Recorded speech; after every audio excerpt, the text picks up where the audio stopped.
ఇవాళ ఇక్కడ కూర్చొని పార్లమెంట్లో చట్టం పాస్ అయిపోయాక వాళ్ళు రూల్స్ ఫ్రేమ్ చేస్తున్నప్పుడు ఇప్పుడు ఇలా రాష్ట్ర ప్రభుత్వం అమలు చేసే తరుణంలో మనం మాట్లాడుతున్నాం. మనకు పార్లమెంట్లోనేమో ఆవాజ్ లేదు, లోక్సభలోనేమో మనోడెవడు లేకపోయా, 8 వాళ్ళాయ 8 వీళ్ళాయ, ఒక ఆయన గక్కడు ఉన్నాడు, ఇంకో ఆయన, 17 మంది పార్లమెంట్ సభ్యులుంటే ఇలా ఇక్కడ కూర్చొని మాట్లాడుతున్న ప్రధాన ప్రతిపక్షానికి అందులో గొంతు లేదు. అక్కడ గొంతుంటే ఓ వినోద్ కుమార్ అసంట ఆయన ఉంటే లొల్లి చేసి బొబ్బొబ్బ వేసి అంగిలాకు చెంపుకొని డామ్ డూమ్ అని దుంకి ఆపి కనీసం ఒక చర్చ అవుతుండే. ఇవాళ అదేం లేదు.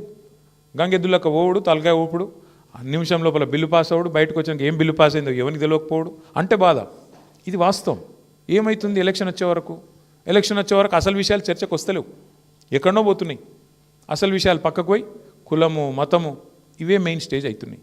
కాబట్టి దయచేసి నా ప్రార్థన, అస్సలు మందుకు అక్కడుంది. మాయల ఫకీరు ప్రాణం ఎక్కడుంది అంటే ఏదో చిలుకలు ఉన్నట్టు కరెక్ట్గా దీనికి మొత్తం తర్కీబ్ ఎక్కడుందంటే అక్కడనే ఉన్నది. ఎందుకంటే నువ్వు యుద్ధం చేయమని ఇలా బీఆర్ఎస్ని అడిగి మీరు నాయకత్వం వహించాలి, యుద్ధం చేయాలి, చేద్దాం. కానీ కత్తి కూడా ఇస్తే బాగుండు కదా. కత్తి మనకిచ్చి యుద్ధం చేయమంటేనేమో గట్టిగా చేయొచ్చు, కత్తి లేదు కట్టించి నువ్వు కొట్లాడంటే కొద్దిగా కష్టమవుతుంది. కానీ చేద్దాం, అయినా సరే తెలంగాణ కోసం బరాబర్ చేద్దాం, గట్టిగా కొట్లాడదాం, అందులో అనుమానం లేదు. మన గోల్ ఒకటే, కేంద్రం తెలుసో తెలియకనో ఇందులో కొన్ని తప్పిదాలు చేసింది, అది కనబడతానే ఉంది. మరి దీన్ని అడ్డుకోవాలి అంటే సింపుల్గా తెలంగాణ భారతదేశానికి దిక్సూచిగా మారొచ్చు. తెలంగాణ చేసిన ఎన్నో పనులు భారతదేశానికి ఇదివరకే దిక్సూచి అయినాయి. మనం రైతు బంధు అని పెడితే దాన్ని కాపీ కొట్టి పిఎం కిసాన్ అని పెట్టుకున్నారు. మనం మిషన్ భగీరథ అని పెడితే మరి వాళ్ళు జల్ జీవన్ అని పెట్టుకున్నారు. మనం మిషన్ కాకతీయ అని పెట్టుకుంటే వాళ్ళు అమృత్ సరోవర్ అని పెట్టుకున్నారు. అంటే దాని అర్థమైంది అంటే తెలంగాణ ఆచరిస్తుంది, దేశం అనుసరిస్తుంది. What Telangana does today, India does tomorrow.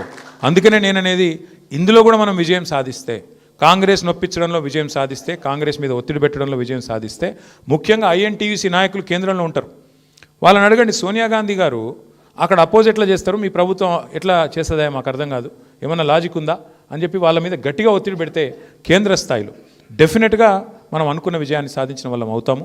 కాబట్టి కొంత ప్రయత్నం సిన్సియర్గా చేద్దాం. వినోద్ గారితో కూర్చొని, మల్లారెడ్డి గారితో, శ్రీనివాస్ గౌడ్ గారితో కూర్చొని మీరు ఒక కార్యాచరణ రూపొందించండి. జిల్లాల సదస్సులు, అవగాహన సదస్సులు, ఉత్తరాలు రాయడం, ఎంపీలను ఎమ్మెల్యేలను కలవడం, కేంద్రంలో ఉండే కార్మిక శాఖ మంత్రి గారిని నెక్స్ట్ వీక్ కలుద్దాం. అట్లాగే స్టాండింగ్ కమిటీ ఆన్ లేబర్ని కలుద్దాం, వాళ్ళ దగ్గర కూడా పోయి రిప్రజెంట్ చేద్దాం. అన్నింటికి మించి మళ్ళొకసారి నేను చెప్పేది, మన పోరాటం ఇక్కడ ఉండే ఈ ప్రభుత్వం మీద ఖచ్చితంగా వెంటనే ఈ విషయంలో ఒక స్టేటస్ కో మెయింటైన్ చేయాలి. మీరు అనవసరంగా ముందుకు పోవద్దు.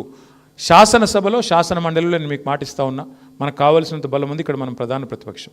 శాసనసభ, శాసన మండలిని అవసరమైతే స్తంభింపజేస్తాం, దీన్ని ఇక్కడ అమలు చేయకుండా అడ్డుకుంటాం. ఆ బాధ్యత మాది.